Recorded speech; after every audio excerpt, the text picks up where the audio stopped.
Dr. Caballeron and the Magic Flower. Written and read by My Name is R. Dr. Caballeron searches for a flower with mystical healing properties. Chapter 1. A Chance Meeting. Dr. Caballeron was not an archaeologist. Some pony who has never been well informed in the field could be forgiven for thinking he was, but any true archaeologist could tell he was just a treasure hunter. True, his team had picks and shovels, but they only had one per pony. They also didn't have any of the finer tools needed for sifting through debris without harming delicate artifacts. On a less professional level, the fact his cutie mark was a golden skull certainly implied a preference of gold to historical artifacts, and the rest of his team had the look of thugs. But one should endeavor not to judge a book by its cover, so let's take a look into how they treat each other. Hey boss, can we slow down a little? I don't think we can carry this stuff as fast as you can walk. The speaker was Biff. He was a young, light brown earth pony stallion with a dark brown mane. No, if we don't hurry, then Daring Do will finish up with our Izotl and come try to stop us. We have to do this quickly.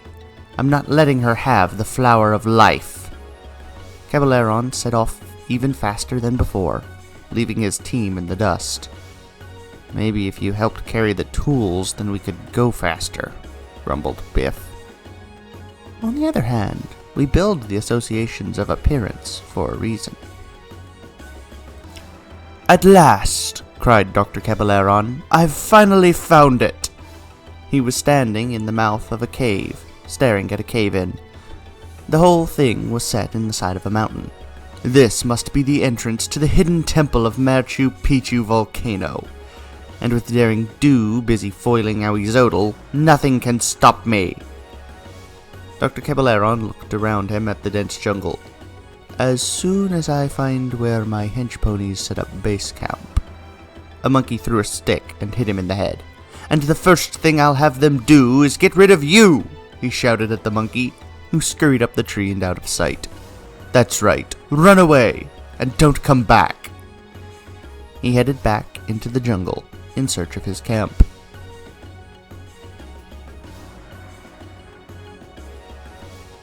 After several hours, he had found a stream, several crumbling statues, and not a single sign of his hench ponies or their camp. He was beginning to think he had gotten turned around when he saw something that would change his life. It was the entrance to the Machu Picchu temple. The same entrance he had been elated to see just hours before now infuriated him. Now, he said to himself, there's no need to panic. I'll just set up a campfire. That way they can come to me. He began collecting fresh green wood to make an extra smoky fire. That way he wouldn't have to wait for nightfall to send the signal.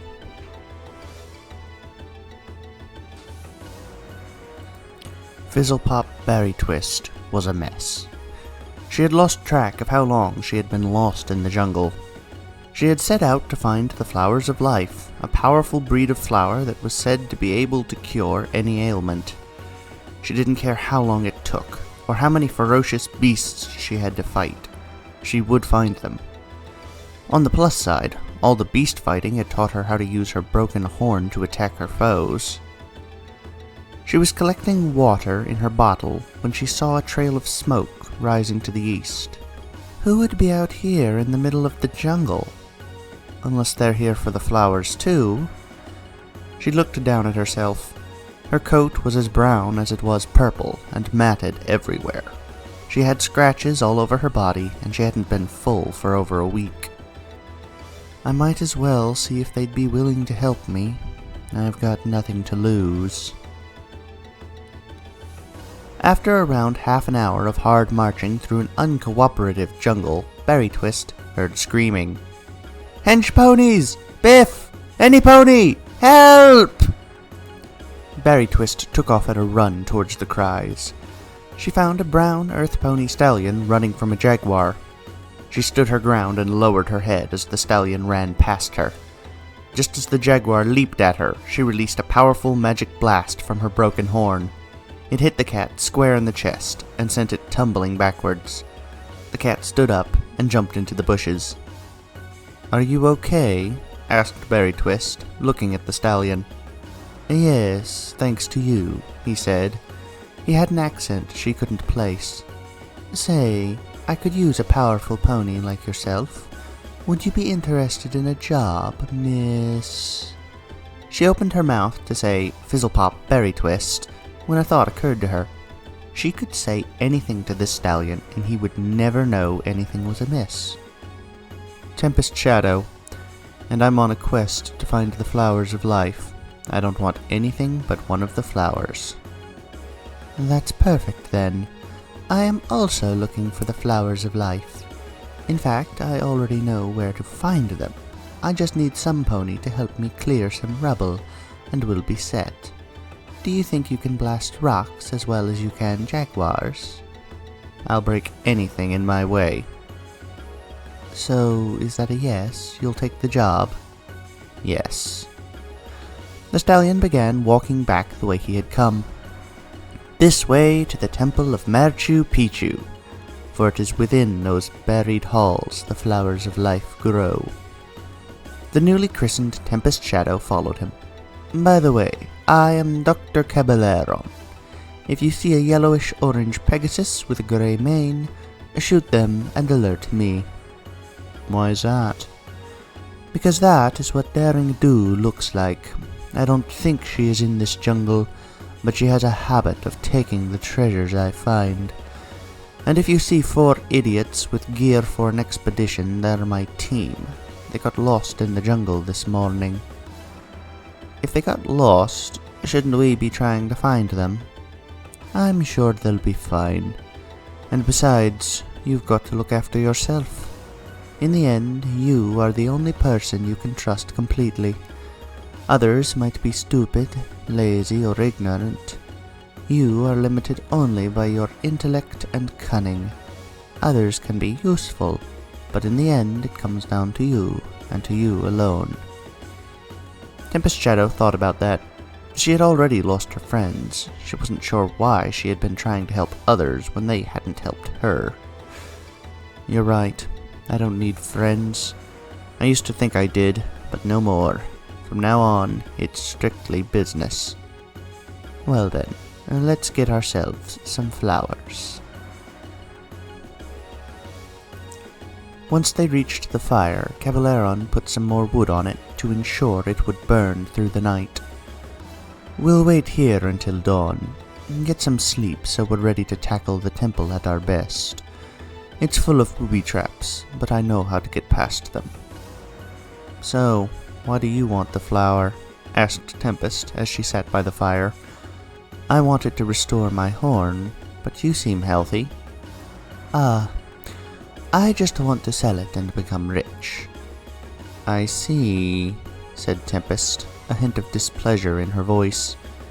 Caballeron grabbed some berries and set them on the ground in front of Tempest. "Here, eat." "Really? For me?" "There are plenty of things to eat here for some pony with a degree in botany, such as myself. And you look half-starved. I don't want you fainting in the middle of something important. Your welfare is in my best interest, and that's how teams work." "Okay." Tempest tore through the berries, finishing them off in seconds. "If you're still hungry, there are more on that bush," said Caballeron, pointing. "Make sure not to eat any other berries. Some look rather similar, but are toxic." Tempest began picking berries from the bush. "So, your degree is in botany? Seems like an odd choice for a treasure hunter." "I minored in botany and geology.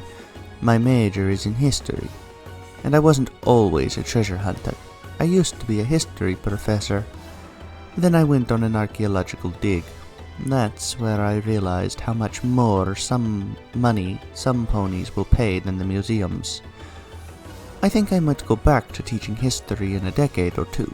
It doesn't pay as well, but it was fun. And it's a lot less physically demanding. A perfect job to keep me busy in my golden years." Tempest listened to his tale with some interest, and nodded politely when he was finished. Then they went to sleep, both anticipating what tomorrow would bring.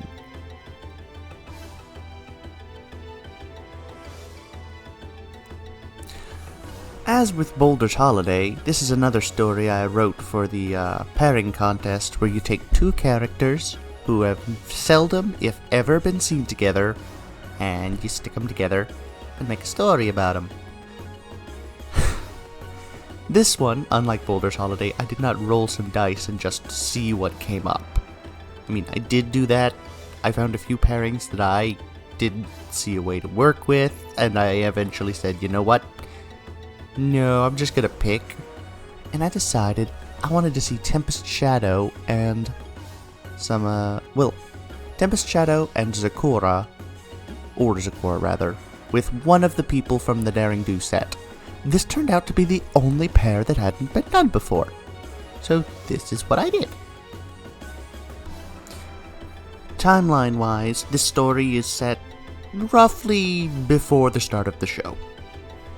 It doesn't come up directly, and, since I didn't write it in specific, it's still in flux, but it seems probable, from a few things that'll come up in the second chapter, that this happens before Nightmare Moon came back. It looks like I wrote down my thoughts years ago, so I'll just read those. I decided that I wanted to write a story about Zakora and Awizotl crossing paths in the jungle, since we know both of them like to live in untamed wildlands, so it would be natural for them to meet. And then I saw that others had thought of that, so I looked for a similar pair. I tried Daring Do as well, but Zakora had been with all three, so I turned my sights to another pony who spent a lot of time out of Equestria. When that happened, Tempest was an easy choice. Tempest was looking for a magic artifact to heal her horn in the movie, so I thought, why does that have to be her first attempt? And we know Dr. Caballeron hunts such treasures. And then I just had to make sure that his normal rivals and associates stayed away.